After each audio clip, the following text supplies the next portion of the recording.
할렐루야. 할렐루야. 네. 금요 기도에 나오신 여러분들에게 하나님의 크신 은혜 그리고 응답받는 복이 임하게 되기를 간절히 축원합니다. 옆에 있는 분들과 함께 인사하겠습니다. 함께 예배할 수 있어서 너무 기쁩니다. 함께 인사하겠습니다. 다시 한번 앞뒤로 인사하실 때 정말 잘 나오셨습니다. 네. 아멘. 네. 무더운 날씨 속에서도 하나님의 은혜를 사모하여 나온 여러분들에게 시원한 담비와 같은 은혜가 여러분들 가운데 임하게 되기를 간절히 축원합니다. 어제는 기쁜 날이었습니다. 광복절이었죠. 네. 두 가지 큰 의미가 제겐 있습니다. 네. 첫 번째는 우리나라의 광복, 우리나라가 일본의 식민 지배에서 여러 탄압과 고통 속에서 있었지만 마침내 독립투사들의 대한독립을 외치며 목숨까지 바쳤던 그 숭고한 희생이 있었기에 1945년 8월 15일에 자주 독립국으로 주권을 되찾고 빛을 되찾은 날, 이 날이 광복절이라고 하죠. 우리나라의 역사에서 좀 어쩌면 가장 의미 있는 날 중에 하나가 바로 이 날일 것입니다. 또 다른 의미는 어제가 제 생일이었습니다. 네. 축하해 주신 분들도 계시고, 네, 엎드려 잘 받는 것 같은데 어쨌든 네, 아주 기쁜 날이었습니다. 네. 이처럼 광복이라는 날, 광복절이라는 것, 우리나라에게 정말로 모든 국민에게도 기쁜 날일 것입니다. 지금도 우리는 정말 이 날을 기쁘게 생각하고 기념하지 않습니까? 당시 1945년 그 8월 15일에 광복을, 해방을 맛봤던 우리나라 선조들은 얼마나 기뻤겠습니까? 대한독립을 외치면서 정말 세상에서 얻을 수 없었던 가장 큰 기쁨을 누리지 않았겠습니까? 이렇게 우리나라가 그 기쁨의 광복을 누렸던 것처럼 오늘 본문 말씀 시편 113편 말씀부터 118편까지 말씀, 이 6개의 시는 하나님께서 이 애굽의 노예에서 구원하여 주신 은혜를 찬양하는 시입니다. 공교롭게도 이 광복절에 맞춰서 이런 애굽에서의 해방되었던 그 본문이 오늘 본문이기도 합니다. 이것도 하나님의 참 큰 은혜인 것 같습니다. 이스라엘에게 있어서 우리나라와 같이 이들에게도 가장 큰 기쁨의 날이 무엇이겠습니까? 애굽에서 출애굽하게 된 날, 애굽에서 벗어나게 된 날입니다. 이 이스라엘 백성들이 애굽에서 자그마치 430년이라는 시간 동안 노예로 살아왔습니다. 말이 430년이지 도저히 가늠할 수 없는 시간들입니다. 평생을, 그리고 앞으로도 평생을 그렇게 살아갔을 것이다 라고 생각할 정도로 이들은 애굽에서의 노예 생활, 그리고 이곳에서 결코 벗어나지 못할 것이라는 소망 없는 삶을 살아가야 했습니다. 얼마나 이들이 괴롭고 고통스러웠겠습니까? 모든 소망이 다 끊어져서 이제는 하나님 앞 부르짖을 힘조차 없을 때 하나님께서는 그들의 부르짖음, 그들의 아픔을 아시고 모세를 통해서 그들을 출애굽하게 해 주셨던 것이죠. 그래서 이 시편은 유월절 기간에 이스라엘 백성들이 출애굽의 그 기쁨을 노래하는 기쁨의 찬양시입니다. 특별히 오늘 본문 시편 113편 말씀은 할렐루야로 시작해서 할렐루야로 끝나는 할렐루야 시입니다. 여러분, 할렐루야 무슨 뜻인지 잘 아시죠? 하나님을 찬양하라. 처음부터 하나님을 찬양해라. 끝날 때까지도 하나님을 찬양해라. 처음과 끝이 할렐루야로 시작해서 맞춰지는, 처음과 끝을 모두 다 하나님을 찬양하라 라고 말합니다. 우리에게 수많은 하나님을 찬양해야 하는 이유가 있겠지만 왜 하나님을 찬양해야 할까요? 오늘 본문에서 우리 크게 두 가지에 대해서 함께 말씀을 나누려고 하는데, 첫 번째는 우리는 하나님의 백성이기 때문에 하나님을 찬양해야 합니다. 오늘 본문 1절부터 3절 말씀, 우리 1절부터 3절 말씀을 다시 한번 한 목소리로 우리 함께 읽겠습니다. 할렐루야, 여호와의 종들아 찬양하라. 여호와의 이름을 찬양하라. 이제부터 영원까지 여호와의 이름을 찬송할지로다. 해 돋는 데에서부터 해 지는 데까지 여호와의 이름이 찬양을 받으시리로다. 아멘. 이 시편 기자가 우리의 정체성에 대해서, 우리가 어떤 사람들인지에 대해서 가르쳐 줍니다. 무엇입니까? 여호와의 종, 하나님의 백성이라는 것입니다. 여러분들, 출애굽하기 전에 이스라엘 백성들의 그 신분이 어떤 상태였습니까? 애굽의 노예였죠. 내가 하려고 해도 벗어날 수 없는 애굽의 노예. 그래서 그 노예로서 극심한 고통과 괴로움을 겪어야 했습니다. 430년이라는 시간 동안 노예 생활하면서 모든 소망이 다 끊어졌습니다. 노예에서 벗어날 수 있으리라는 기대조차 끊어진 상태입니다. 얼마나 절망스럽겠습니까? 그런데 하나님은 그런 애굽의 노예였던 이스라엘 백성들을 구원해 주셨다는 겁니다.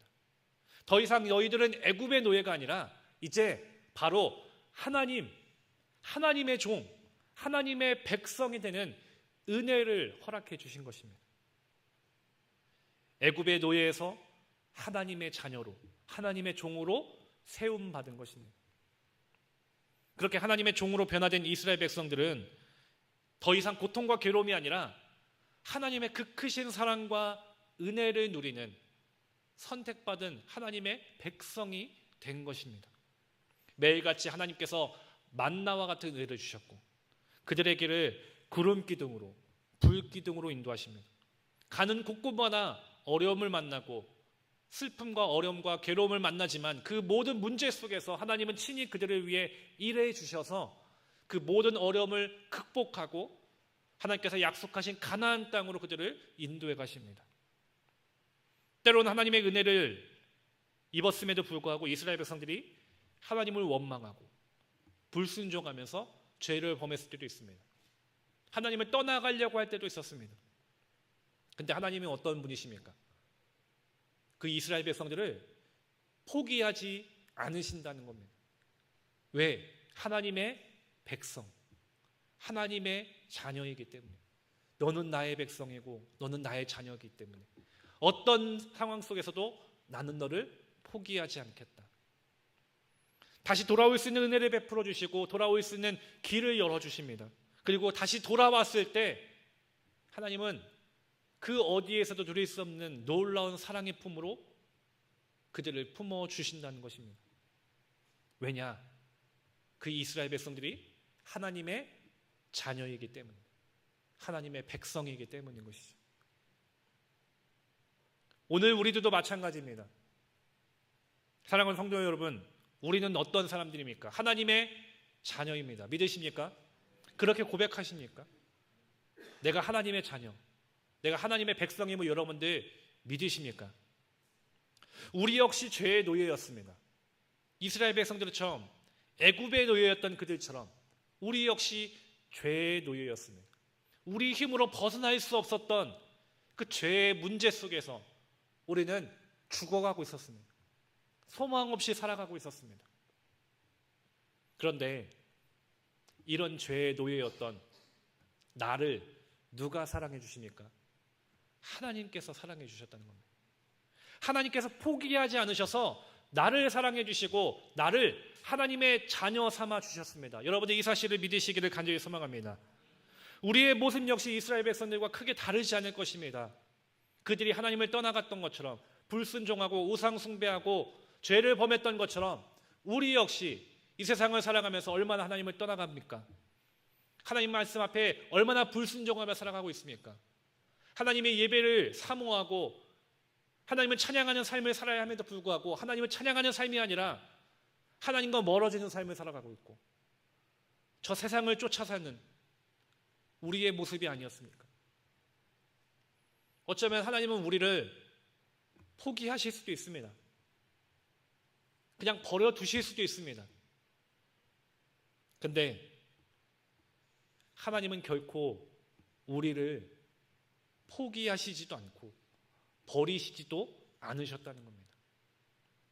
여러분들 한 사람 한 사람을 너무나도 사랑하셔서 포기할 수 없어서 버릴 수 없어서 여러분들을 너무나도 사랑해서 하나님의 자녀로 삼기 위해서 우리를 위해 친히 은혜를 베풀어 주신 것이 그 하나님의 사랑임을 여러분들이 기억하시기를 간절히 소망합니다.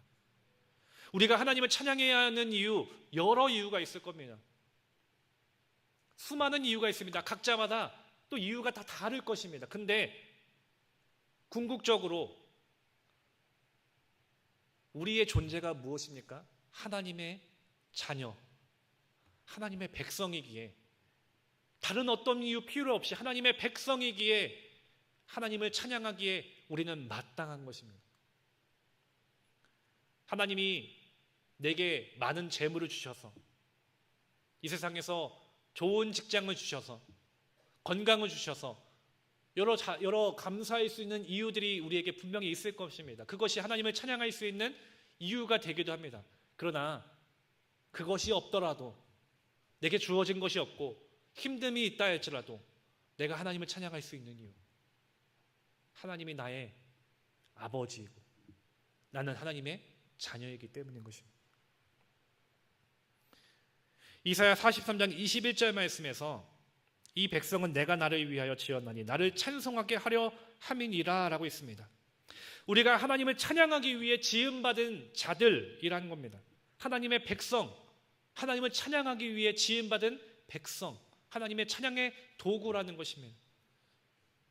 그래서 우리가 하나님을 찬양한다는 것은 우리에게 가장 큰 은혜이고 복이고 특권이라는 사실을 여러분들이 기억하시기를 간절히 소망합니다.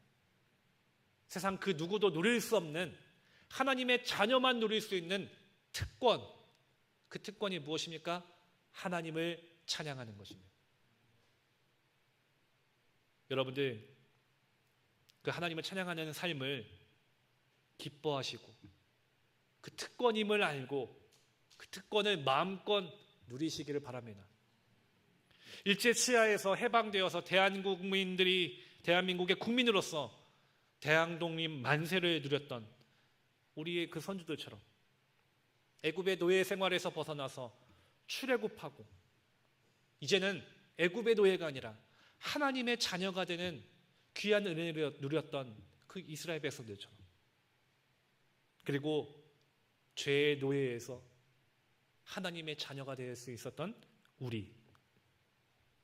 그러므로 사랑하는 신갈교회 성도 여러분, 오늘 본문에서 이렇게 말합니다. 이제부터 영원토록 하나님을 찬양해라.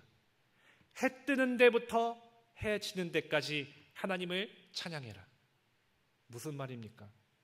언제 어디서나 어느 곳에 있을지라도 내 삶이 다하는 그날까지라도 하나님을 찬양하라. 여러분들, 저와 여러분들이 그렇게 하나님을 찬양하는 복된 삶이 되기를 간절히 소망합니다. 내 입술에서 하나님을 찬양할 수 없는 그 순간조차도 하나님을 찬양할 수 있는 하나님의 백성 되는 우리 모두가 되기를 간절히 소망합니다. 두 번째로 이 하나님을 찬양해야 하는 이유는 하나님께서 나를 구원하시기 위해 이 땅에 오셨기 때문입니다. 오늘 본문 4절 말씀을 우리 함께 읽겠습니다. 4절 말씀 한 목소리로 함께 읽겠습니다. 여호와는 모든 나라보다 높으시며 그의 영광은 하늘보다 높으시도다. 아멘. 세상에 수많은 나라들이 있습니다.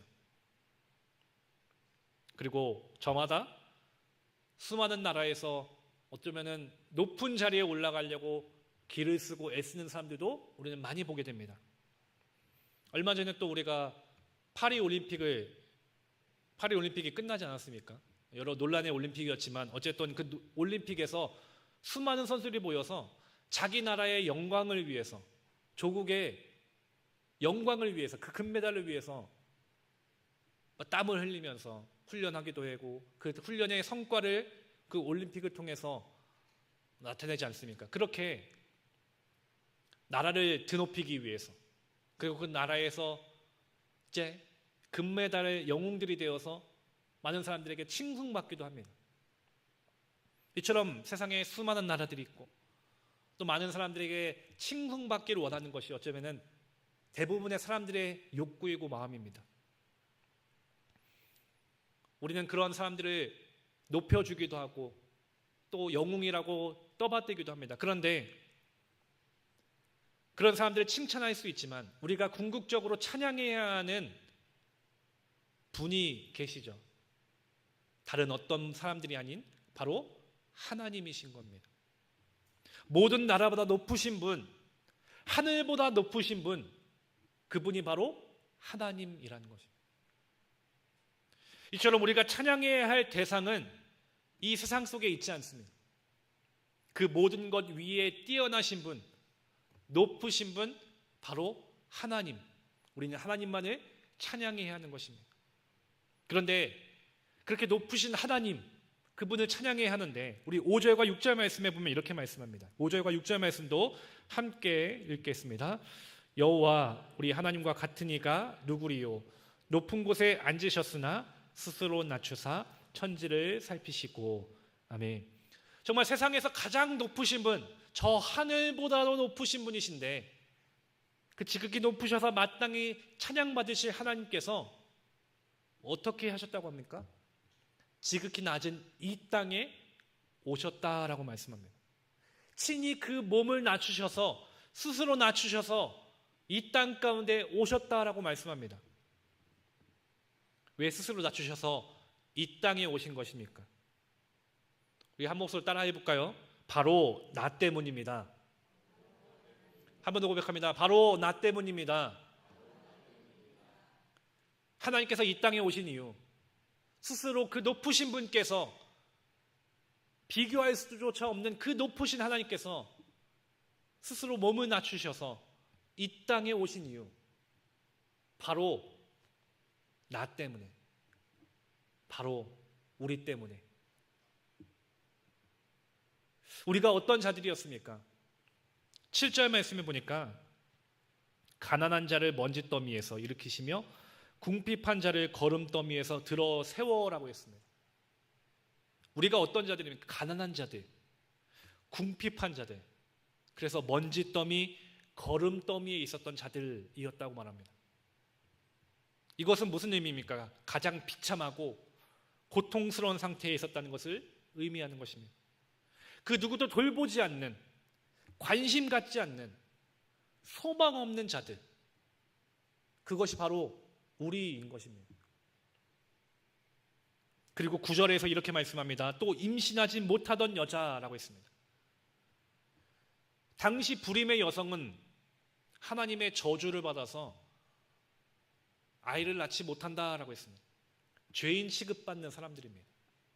그 어디에서도 인정받을 수 없는 존재들입니다. 수많은 사람들의 손가락질을 받아야 합니다. 비참한 인생인 것이죠. 이처럼 고통과 비참함이 가득한 현실 속에서 모든 소망이 끊어져 있는 상태, 그 괴로움 속에 있었던 자들, 그게 누굽니까? 바로 우리인 것이죠. 당시 이스라엘 백성들을 아무리 벗어나려고 해도 벗어날 수 없었던 애굽의 노예로 살고 있었습니다. 도저히 이 상황이 나아질 것이라는 희망조차 없는, 아이를 낳지 못하는 것과 같은 저주받은 인생이라고도 여겨졌습니다. 근데 그런 이스라엘 백성들을 위해서, 그리고 오늘 우리를 위해서 하나님은 친히 우리에게 찾아와 주셨다라는 겁니다. 그리고 은혜를 베풀어 주십니다. 먼지더미, 기름더미에 있던 그들을 일으켜 세워주셨고, 임신하지 못하는 여인이 어머니가 되는 은혜를 허락해 주셨다는 겁니다. 왜 지극히 높으신 하나님께서 친히 이 땅에 오셨을까요?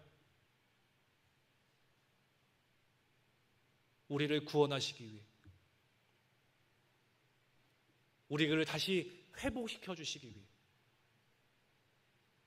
소망 없는 우리에게 소망을 주시고, 기쁨이 없는 우리에게 다시 기쁨을 주시고, 찬양할 수 없는 우리의 인생 가운데 찬양할 수 있는 감격을 주시기 위해 하나님은 바로 우리를 위해 친히 이곳에 오셨던 것입니다. 그리고 거기서 그치지 않습니다. 낮은 이 땅에 오셔서 우리를 위해 그 누구도 지지 않는 십자가를 지셨습니다. 그리고 우리의 죄를 대신해서 십자가에 달려 죽으셨습니다. 누구 때문에요? 바로 나 때문에. 바로 나 때문에. 내가 그렇게 대단한 사람입니까? 물론 대단하신 분들이시죠. 그런데 과연 그 지극히 높으신 하나님께서 친히 이 땅에 오셔서 자신의 목숨을 내어놓으실 만큼 어쩌면 우리가 그렇게 가치가 있을까요?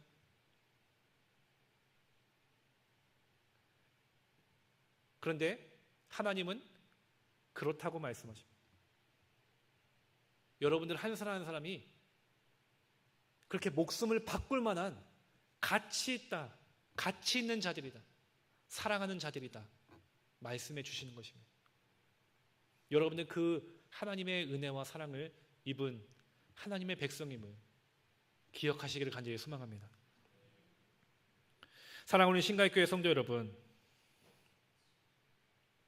하나님은 죽기까지 여러분들을 사랑하십니다. 죽기까지 여러분들을 사랑하시는 사랑의 하나님이십니다. 남들이 봤을 때 우리의 모습은 별 볼 일 없습니다. 내세울 것이 없습니다. 하지만 하나님이 우리를 보셨을 때는 그 무엇과도 바꿀 수 없는, 목숨까지 내어놓을 수밖에 없었던 가장 사랑스러운 자들이고 가장 가치 있는 자들, 그게 누굽니까? 바로 나, 여러분들이심을 기억하시길 바랍니다. 우리의 모습을 보면 먼지더미에 있습니다. 거름더미에 있습니다. 비참합니다. 고통스럽습니다. 아이를 낳지 못하는 여인과 같이 소망 없습니다. 세상 사람들의 손가락질을 받는 비참한 인생일 수도 있습니다. 어쩌면 우리의 기도 제목이 그런 문제로 인해서 하나님 앞에 부르짖는 것 아니겠습니까? 내 상황, 내 삶, 내게 놓여져 있는 형편과 현실들, 비참하고 괴롭기에, 고통스럽기에, 소망이 없기에 이 시간 하나님 앞에 나와 부르짖는 것 아니겠습니까? 근데 하나님은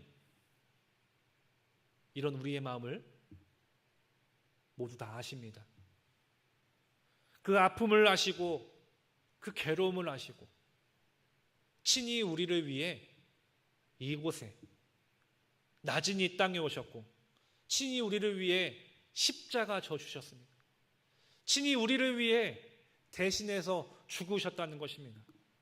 여러분들 그 사랑의 하나님을 언제나 잊지 않고 기억하고 하나님만을 찬양하는 우리 모두가 되기를 간절히 소망합니다. 430년의 시간 동안 애굽의 노예로 있었던 이스라엘 백성들을 구원하셨던 그 하나님, 죽을 수밖에 없었던 죄인인 우리를 죽기까지 사랑하셨던 그 하나님, 오늘 우리의 인생 가운데서도 지금 이 시간에도 하나님은 친히 우리 가운데 찾아오십니다. 친히 이 자리에 우리 마음 가운데 찾아오고 계심을, 문을 두드리고 계심을 여러분들 기억하시길 바랍니다. 내 아픔을 아시고 괴로움을 아시고 먼지더미에 있는 내 삶, 거름더미에 있는 내 삶, 가난하고 궁핍한 내 삶, 무엇 하나 희망할 수 없는, 소망할 수 없는 그 고통스러운 내 삶을 하나님은 친히 아시고 다른 누구가 아니라 바로 나를 위해, 이런 나를 위해서 그 죽기까지 나를 사랑하셨던 그 하나님을 여러분들 기억하시길 바랍니다. 하나님은 지금 이 자리에 오셔서 우리의 그 아픔과 괴로움과 고통을 기쁨과 감사함으로 바꿔주실 것입니다. 도저히 찬양할 수 없으십니까? 내 입에서 찬양이 나오지 않습니까? 주님, 나 찬양할 수 없을 정도로 힘이 듭니다. 고통스러워요. 말하고 계십니까? 그 상황 속에서도 하나님은 그 아픔과 괴로움을 기쁨의 찬양으로 바꿔 주실 것입니다. 여러분이 이 사실을 믿으시기를 바랍니다. 찬양할 수 없는 그 상황 속에서도 하나님을 찬양하십시오. 하나님께 나아갈 수 없는 그 상황 속에서도 하나님께 나아가십시오. 하나님은 우리의 마음을 아십니다. 우리의 찬양을 들으십니다. 그리고 우리를 죽기까지 사랑하셨던 그 주님은 우리의 삶에 그 어디에서도 부를 수 없었던 가장 큰 기쁨의 찬양을 고백할 수 있도록 우리와 함께 하실 것입니다. 여러분들, 오늘 하루도 이 귀한 시간 주님 앞에 기도하러 나왔는데 우리 그렇게 함께 찬양하고 기도했으면 좋겠습니다. 이 시간 우리 함께 찬양하고 기도할 때 정말 우리 간절한 기도의 제목들이 있을 것입니다. 내가 남들에게 고백하지 못하는 그 마음속에 깊은 아픔과 괴로움도 분명히 있을 것입니다.